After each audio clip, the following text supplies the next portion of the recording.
What is Sonic? Is he a mouse? Hedgehog. Hedgehog. Sonic the Hedgehog. It's in the game.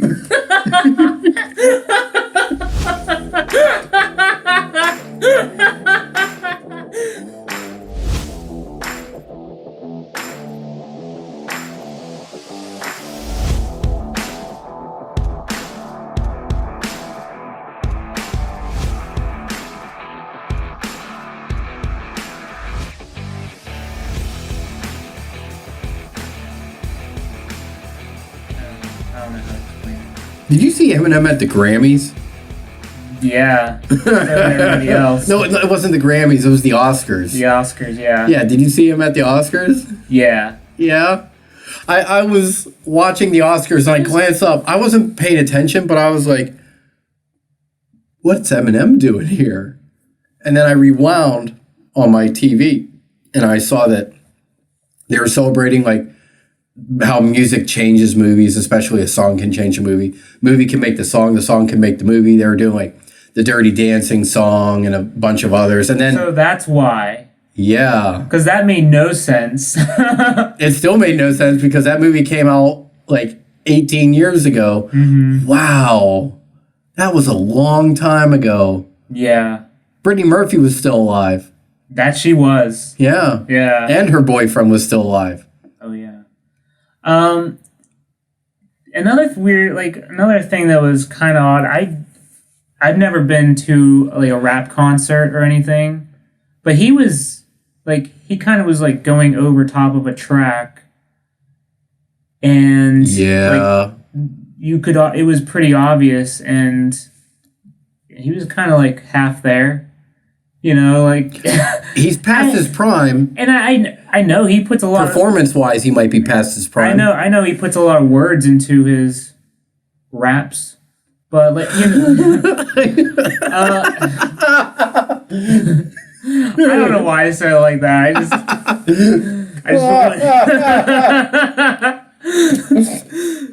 You can't sound more out of touch. But he had Rap God, and then the last one that came out, I think, like broke a record for most words in a song or something like that. Yeah, so I don't know how he does it in studio. Like, it's probably just punching it in, like who knows or something. But man, like he goes, but like that was one of his simpler songs.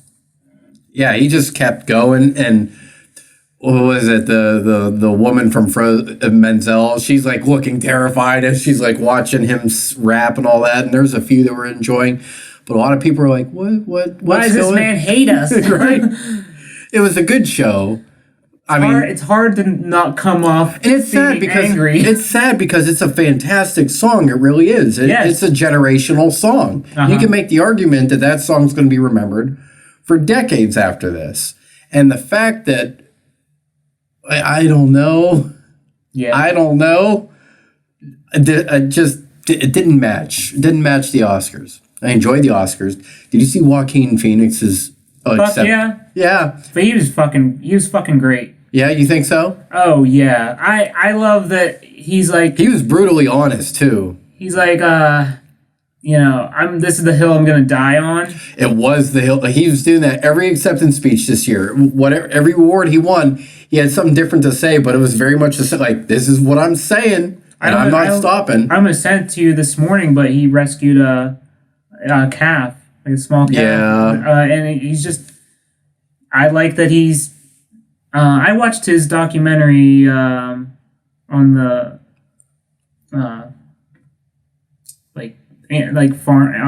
farming, but it's I didn't brutal. know.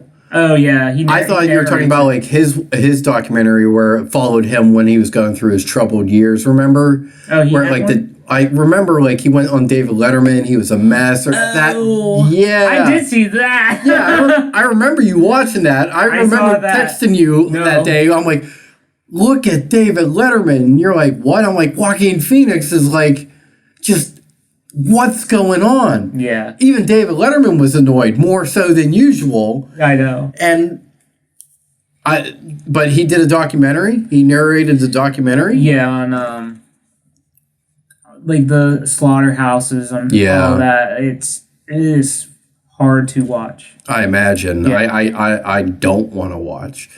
But he did his acceptance speech, and there were a lot of people are going to poo-poo on what he said in the beginning, like, because he's kind of an arrogance and think he's self-indulgent. I like that he said, hey, I've made mistakes too. And that was the best part about that. He's like, instead of like cancel culture, where you make a mistake, you condemn. He's like, so many of you people gave me a second chance. And I think that's when society is at its best. Mm-hmm. When we reach out and help those that clearly need help. And the fact that he clearly got overwhelmed and emotional talking about his brother, River Phoenix. And just watching him, because he never talks about his brother. When I was watching it live, for a second, I'm like, oh my God, is he having a stroke or a panic attack? Because he just started mumbling and the words weren't coming out.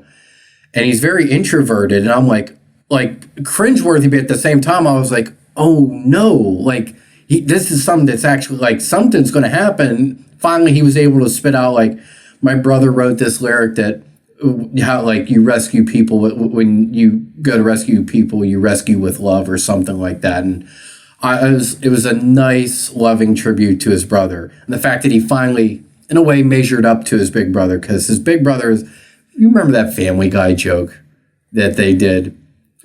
Peter Griffin's like, they made a joke about River and Joaquin, and it comes back, and he's like, well, Joaquin, if you're still watching the show, thank you for staying with us and having a good sense of humor.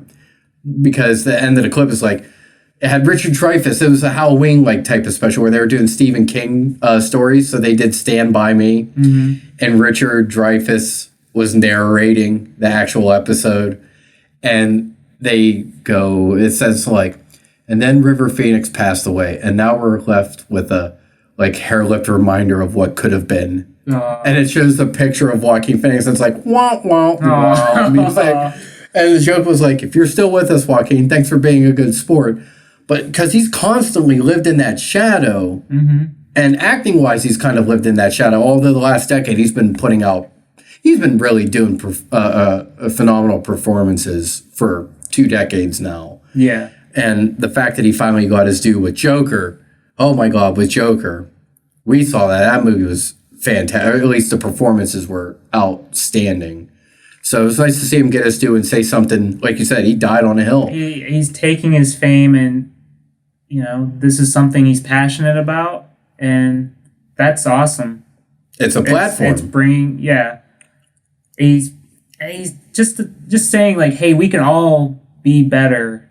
And we all can be better. Because, we're living in some times right now. Things are a little sketchy. Things are sketchy. I mean, we got the coronavirus. The Democratic national debate was all sorts of all over the place the other day. Yeah. WWE can't get their fucking shit right. No. not at all. There's a lot of things. And then there's those bad ears that we saw today talking about things not getting... So, all right. The Batman, the movie The Batman, released test footage of Robert Pattinson wearing the bat suit with the red dimming light and the music, which the music was great. I thought the music, if that's what the soundtrack's going to be, that is a very Batman soundtrack. People were going crazy over the emblem for certain reasons and hating the cow. And when you saw that footage, we'll get to the shot we saw today in a little bit, but when you saw the test footage, what did you think? Honestly. I was like, yep. Okay. Guess we're getting another Batman. I thought the mask looked good, but I was like, what the hell's up with the bat symbol? And you brought to my attention that it's the gun that... There's several theories, and that's one of them. Yeah. The gun that that Joe Chill used to kill the Waynes is now the emblem on his chest because he will not let the murder define who he is and change his soul to being corrupt. Also, there's a theory that detaches and becomes the Batarang, which I think is kind of interesting. But that just summons to me Captain America's shield. Like, what is he going to do? Throw that and it's going to come back? Although I'm not like, Batman's very gadgety, and we haven't really seen him be gadgety in quite some time. We saw it in Batman Begins. After that, all his toys became really expensive Wayne tech. Mm-hmm. So if this is a year 1, year 2, year 3 Batman, that sounds awesome to me, which is why I like the suit. And Robert Pattinson didn't look big. He didn't look like he even filled the suit. But if this is him starting out, like, the suit looks kind of off. The suit looks handmade. The chest emblem, which looks very like the Arkham games, which I thought was kind of cool. So I was like, all right, this is somewhat different. Time to take it in a new direction. But we didn't see the ears and even the face was leathered in front. You could see the stitching, which gave Adam West vibes. I'm like, they haven't even touched Adam West and honoring him yet. What a great idea. What a subtle way of just like honoring that Batman even. So I was willing to like, let's see how it looks in the light or in test footage. A lot of these superhero costumes that we're seeing in the movies, I wish it looked more handmade. Or at least game worn, you know, like it does. There's little nicks and dents in the leather. I do appreciate that. And they kind of fiddle with that in Batman Begins because they show him spray painting a suit. At first, he was just wearing a black ski mask and the vest, and then, what are we doing today, Mr. Wayne? Spelunking. Oh, okay, that kind of stuff. Cave diving, and his suit eventually became the bat suit because it was just armor that he spray painted. Yeah.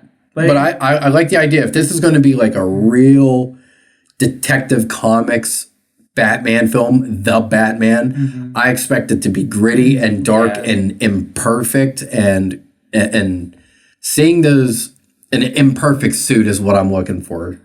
The thing that kind of bugged me with The Dark Knight is, in such a little thing, but in other superhero movies as well, is he's fighting. He's not getting any dirt on him. Like that suit stays pristine. That suit stays clean till the very end of the movie. He caught fire from the Scarecrow in Batman Begins, and like he's like, "Oh, for it," and he's like calling for his help, and he's still wearing the same suit. I know that it was fire retardant and all that kind of stuff, but still, like, come on. I know. Like, I need to see this suit age, not be, you know. And they have done that. The MCU has done that. Like Iron Man 3, like he's waiting for the old suit to come back and it falls apart right in front of him. He's just like, whatever, whatever. I gotta fight the Mandarin on my own. Yeah. But yeah, for the most part, some of these suits don't. That bat emblem, if that's the gun, that's like next level psycho. Like that's a different level of thinking. Yeah, because like, is that something it seems like something he's going to hold on to, and it's just like, anytime you... Has he not held on to this in every single story for like the last 80 years of what feels like? This is something that Batman is. Like he holds on to this anger. He holds on to this guilt. He holds on to everything. In the Nolan trilogy, it was his fault. He got scared from seeing bats at a theater and said, "Can we go?" And they go down Crime Alley. But every other, he does hold on to this. So part of me feels like, if this is his first suit and his first inspiration, once when he fully becomes the Batman, maybe in the second or third film, I think he's going to have a real emblem. Yeah. But it was a nice different look because we've gotten... I think you and I would agree that Batfleck's suit and logo is pretty much what you imagine a full-grown peak zenith Batman to look like. Yeah, that was my favorite. It gave me the Dark Knight Returns vibes. It was a good vibe, yeah. Now, if this emblem is the gun, and this is sort of like a year 1, are we getting the... are we going to get the origin? Are we, it's like we've seen it a dozen times. We didn't get the origin in Spider-Man Homecoming. Yeah. Which was kind of nice and refreshing. I think they could learn from this. We just got another origin of it watching Joker. Do we need to see the pearl snapping and the gun and the murder? We might see a flashback, but I don't think we would get a whole scene. Maybe he's like thinking we just see an image of it just pop in his head or something like that. Mm-hmm. They very cleverly do in Batman with Michael Keaton, where Knox and Kim Basinger's character research and like, oh, this is what happened in Crime Alley.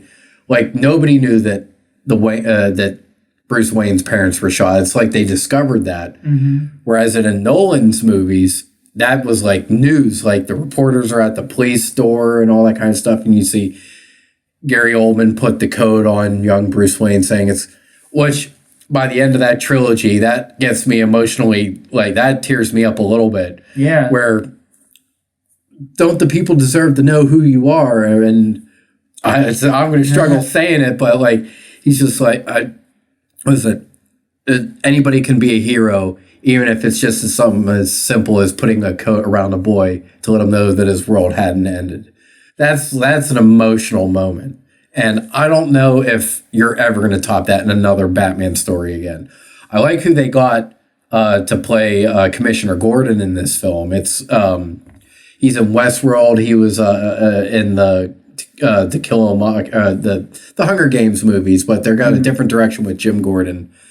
And I'm also interested to see what kind of take they have on Gotham in this film. I don't know where it's going. But back to what we were originally saying about the suit, let's see what the rest of the suit looks like. Mm-hmm. And oh boy, did we get a shot or two or three of the suit in public being worn by a stunt driver for the bat bike, basically. Yeah. Which looked like an okay. All right, the out that I'm giving this movie is that if this is a rookie-ish Batman, everything does look rookie-ish to me. Like Ariel's like, I'm building this bike on my own.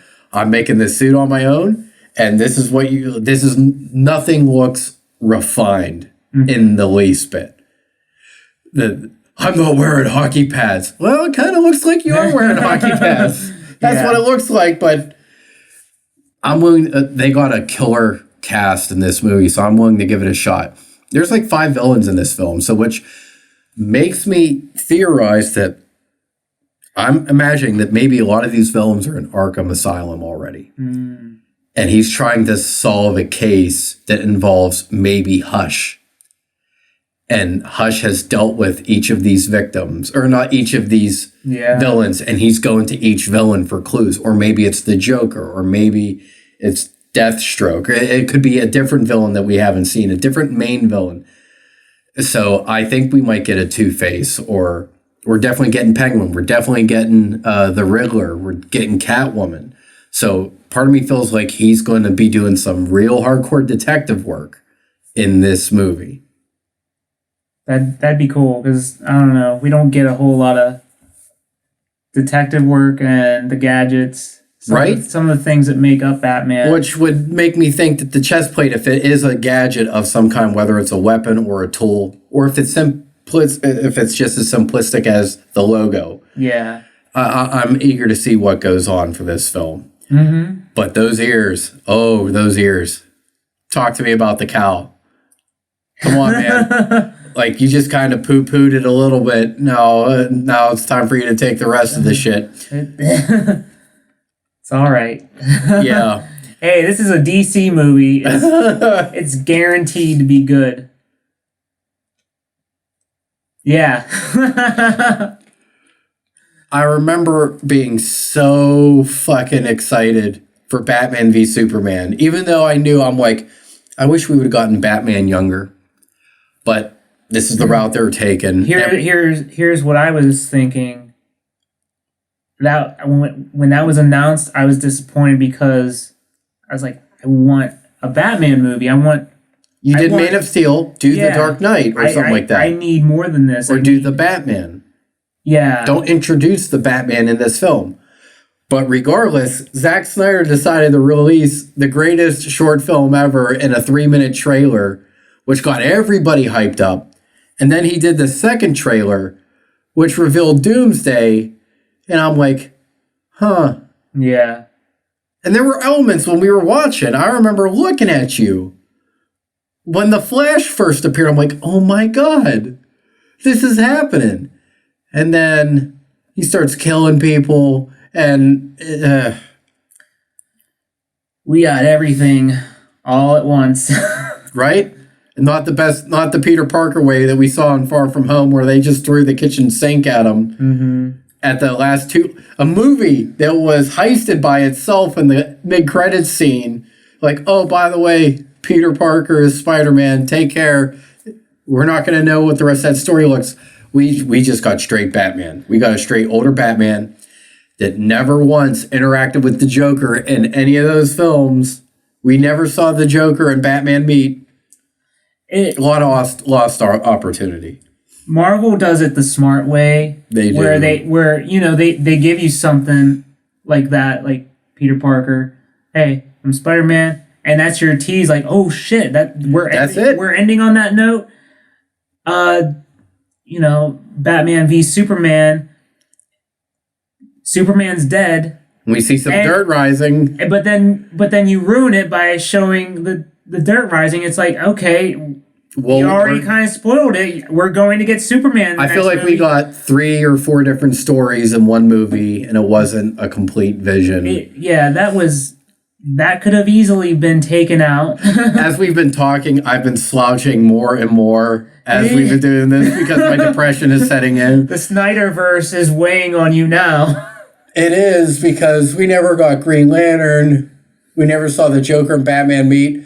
The idea that his busted teeth of the Joker possibly was the fact that he had set the Wayne mansion on fire, and Bruce Wayne comes back and sees the mansion on fire as Batman and just beats the shit out of the Joker and takes his teeth as he's laughing and smiling. A scene between Ben Affleck and Jared Leto before he's damaged, mm-hmm. and before all it, like, oh, like, God. Mm-hmm. Some of the lines in the movie, just like, we've had friends before. We've seen what promises are worth. Like who made a promise to you, Mr. Wayne? Like, what has happened? What person that you trust crossed you or changed? Was that a Two-Face reference? I would like to see Mr. Freeze, if at all possible, coming up in any Batman incarnation. Yeah, we definitely weren't going to get it with Nolan. Snyder would have given us that, but no. He would have tried.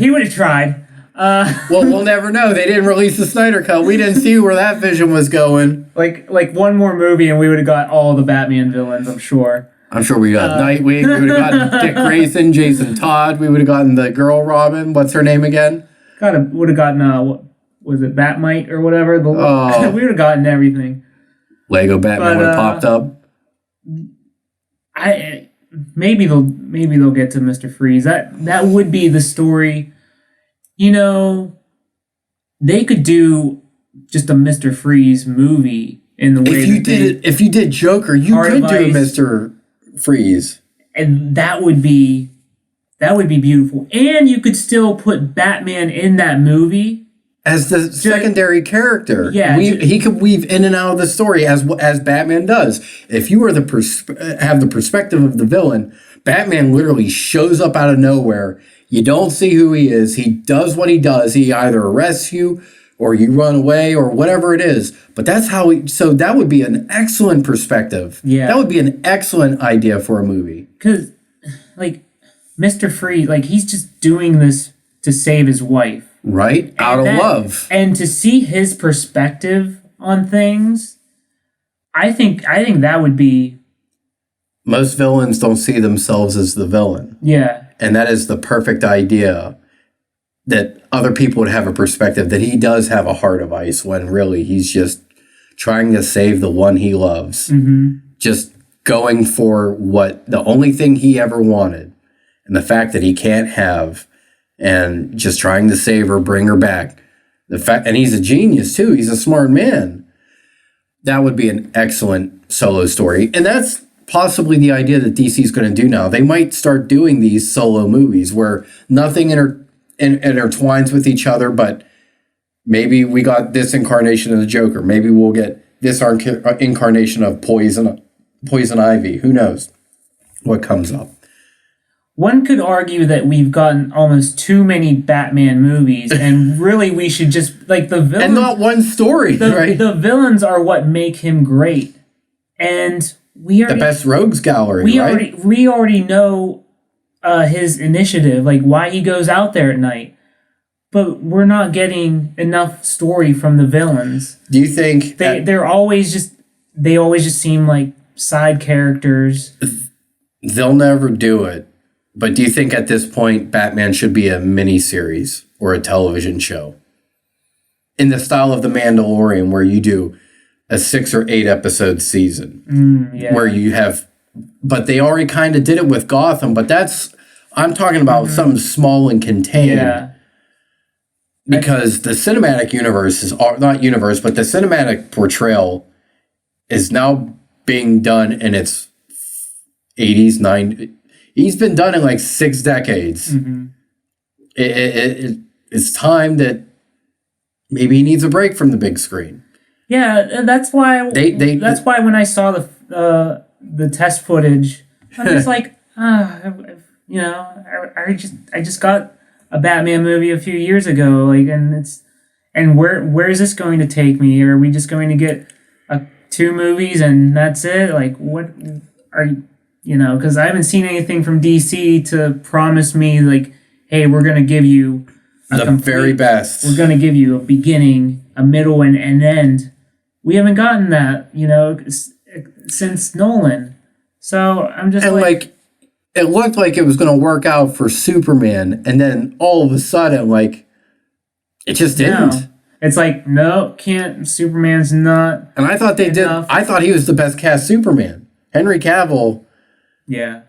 Fantastic in Man of Steel. Although some of the choices in Man of Steel you could say weren't the best, but it felt like they were on the right foot. I like how they began. You see Krypton just getting blown up, and Russell Crowe's character playing Jor-El. I loved Krypton. That's one of the things. You mean the show or just no in the movie? I didn't see the show, but because I feel like the show will let me down in that it's not like a big budget, and they're not going to be able to do the show's over. They got canceled. I know. So why even bother? Right, and everybody loved the show from what I hear. Everybody liked Krypton. No, but what Krypton are you mentioning? Are you talking the movie? Krypton in the beginning of the movie. Right? Because in the movies, we don't get much Krypton. And I like what they did with Zod in the beginning of that film. Yeah. Like everything just seemed proper and right, and like how they sent their son, and you see it just hurling through the universe and then past the moon and landing in small town USA, basically. I even loved the twist of the neck at the end. I know. A lot of people turned off from that, but I thought it was a great, like, he had no choice. Yeah. And the fact that he was remorseful the second it happened, just screaming. Yeah. Just begging, please don't just hearing him beg, please don't do this. I do side with people that, they went and created a lot of carnage in that movie. They did. But Snyder kind of writes that into the story. Of the Batman. Yeah. Which was also fantastic. I just wish that would have happened differently. Yeah. I love the idea, like, it was emotional. The first several minutes of Batman v Superman was fantastic. Like, you see the white, well, not seeing Bruce Wayne's parents getting killed. We've seen that 1,000 times. But the fact that it's a white screen and it says Metropolis, the world is, or mankind is introduced to the Superman. And you see the jets fly over, and you see Bruce Wayne going toward, and just carnage. And I'm getting goosebumps just talking about it. Like, it had a very terroristic, natural feel. Like, something is just awful is happening. This is a world event, and you see Bruce Wayne saving the little girl and saving people and running into that's where that trailer got me, by the way. Seeing Ben Affleck as Bruce Wayne running towards the debris and the smoke cloud. I'm like, that's something Batman would do. That is Batman right there. And the fact that it turned out the way it did, Release the Snyder Cut. That's all I got. Release the Snyder Cut. Yeah, I at least want to see it out of curiosity. It's got to be better than Justice League. Yeah. Did you see that in the theaters? I saw it by myself in the theaters. No, I did not see it in the theater. So you didn't give it any of your money? I did not want to, no. I gave it my money. It looked like it reminded me of like Tim Burton when he handed over his movies and they became campy. much like just seeing the more saturated colors and everything. The Dutch tilt. And I to see you. Yeah. But we are getting Wonder Woman 84 this year. That looks good. So far. Mm-hmm. We have yet to see the cheetah. I'm waiting to see what Kirsten Wiig looks like as the cheetah. Cats. That's what you're going to get. Cats. God, do you think that could be a possibility of how bad it was? They're probably doing their own Sonic. Like, what if you think... They're probably doing their own Sonic right now. What do you think? Oh, shit. They saw that and went, oh, fuck. We got to start up... Okay, let's jump to Sonic real quick. I know we didn't see it, but I am blown away. I text you, Hollywood does not stun me often. But the fact that they released a trailer, the trailer gets shit on, I mean, and rightfully so. I'm like, this movie's not going to survive. They tell their CGI artists, let's fucking do that again. You're working overtime tonight. Right? Like, prepare to sleep under your desks, because this is going to be the next 4 months of your life. They had to rebrand, re-commercial, delay the setback of the starting date, and the fact that it came out number one as the most profitable video game opening of all time. I'm like, I can't believe this survived. It's like watching a species on a National Discovery show. It's like you can tell by the way that they've mated for centuries that this animal mated. That's what this movie did. It fucking crawled through the wreckage and mated. Yeah. Even Jim Carrey was against them going back over the CGI. Was he? Yeah, and because this could start up a bunch of anytime footage is released for a new upcoming movie. Oh, shit. We don't like it. Okay, back to formula. Well, back to we've discussed this. So you gotta imagine Jim Carrey's like, well, this thing's gonna fucking sink. I need another dud in my Hollywood career. But I saw on I think it was Twitter. He thanked everybody for coming out and because I'm sure he thought this was man, I'm fucked. I'm fucked. I haven't taken a risk like this in 20 years. I take one risk and fuck. I did Kick-Ass 2 and I thought that was my lowest, and now here I am. The movie apparently... So I went and read critic scores on IMDb. It wasn't until you got to the very bottom, but there was nothing below a 6 for the longest time. This scored better than The Rise of Skywalker on IMDb. Rightfully so. Yeah. 'Cause that was a piece of shit. It's amazing how, after the second viewing, you kind of go, huh. Because we both walked out going, yeah. Yeah. And then a little bit later, we're like, oh, yeah, not so great. I don't want to say it was a piece of shit. It just wasn't. The movie was never on the right track. It's flawed. The story was never going in the right direction. Unfortunately, the previous two movies are kind of what. The story is what it is. I don't blame the actors. Oh no. I don't blame the characters even. Especially when from Force Awakens, I was in those actors. They couldn't have picked. They did their best. I remember getting emotional after you got emotional after the Han Solo scene where they meet up with Han Solo in the snow in the woods and she goes, "You're a monster." And he goes, "It's just us now." And in my head, I'm like, it is. This is where they handed the story over. It's just us now. It's those three. Those three are going to be telling this trilogy and yeah. Yeah. Rian Johnson. Mm-hmm. Then J.J. Abrams, the third one. I'm like, oh, he had to clean up such a mess that he didn't have a chance to really complete his story. Although I did think that story had a couple good moments. Obviously, the I know with Han Solo just saying I know to his son. His last line is I know to his son. Like, how do you not get touchy about that? And how do you not get a little glisten in your eye over that? Yeah. But that's about it.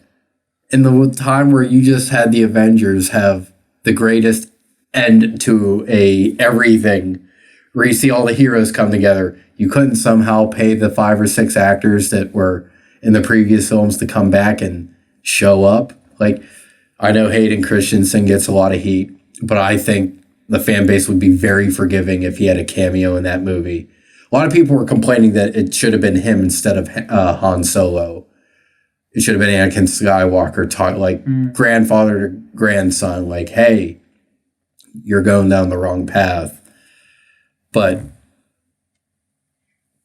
I'm all for Sebastian Shaw, the original Anakin. I never understood the the special edition sort of. Well, but you have them all, don't you? Oh, I do. But the DVD release, whenever George went and put Hayden in there, I was just like, why would you do that? Why is Luke suddenly looking at a younger version? And I guess I know they say that they saved him, but it's like, no. It's the last time when Luke, he was a Jedi, a true Jedi, maybe. I don't know. I think Luke are you telling me that he was evil till the very end? Right. No. When that helmet comes off and he's shedding the skin of a Sith. Yeah. Yeah, he's, come on. No. I don't believe Hayden is the spirit. Do you think they retouch these movies 10 or 20 years from now like they did? Do you think J.J. Abrams I can make this better? I don't think so, because here's why. In a world where you can't find the Star Wars Holiday Special anywhere. Mm-hmm. I don't think people are going to hold these in such high regard, and I just don't. I think they're just movies. They are. It just feels like they're popcorn flicks. They're not what Star Wars was. They're not going to influence a generation. Maybe if this is your first Star Wars movie, I think that's maybe. I'm but whenever you live in a world where we get the special effects like that from Marvel and all these other movies. Marvel is a system, and the system's working. Yeah, I can't see coming out of a Star Wars movie today and being like, oh, I want to, this changes my way of thinking about the world and everything. What did you send me about Kathleen Kennedy? You sent me something or an image or something like that. Oh, was it Ryan Johnson holding... Something like that. Or it was like the pass-off. Yes. Ray, the meme, yeah. And I could have swore I saw something about Kathleen Kennedy, let go, please. Please go. Let her go. Let the whole thing go. Give it to somebody else. Give it to Jon Favreau. My daughter is beginning to understand who Jon Favreau is. Yeah. Because I bore her to death with this stuff. I take advantage of her ears when she doesn't want to. I'm like, see, honey, that's the original man that directed Iron Man. Who, Happy? The real Happy? I'm like, yeah, he directed it. You know what else he directed, honey? The Jungle Book. I love The Jungle Book. I'm like, yeah, and if you like The Jungle Book, he did The Lion King. So you're telling me Happy made The Lion King, the cartoon? I'm like, no. I'm talking about the movie. She goes, oh, well, that's worse. I'm like, yeah. But nonetheless, now he's making The Mandalorian. She goes, you're not going to make me watch The Mandalorian, are you? I'm like, not right now. Not right now. Happen. She kind of goes... She's going to see Cats this in a week, the Broadway show. Okay, good. So I'm gonna rent the movie to ruin her life. I'm like, oh, you like the musical? I got something for you. Yeah. That made no sense. Like, these people are performing it night after night. No, let's get CGI. Like, let's Green Lantern this shit. Avatar the fuck out of this. But instead of blue cats, and like some of the animations weren't even finished. I love the idea. And like, I don't know about you, but I feel like people have a certain feeling about Avatar, like that maybe it wasn't that good, and like after just kind of went because everyone was like talking about it, and it looks amazing, and it's 3D, and just all this stuff, this IMAX stuff popping up. How that movie's like 10 years old now, isn't it? Somewhere around there. Yeah. Was it Kevin Smith said because I remember asking for a second, third, and fourth Avatar. That's how I didn't ask for this. I didn't even see this in the theater. And the fact that they're going to re-release it just to break the Avengers Endgame record, I'm like, man, fuck you guys. I hope Avengers Endgame comes out every 10 years. Just to, yeah.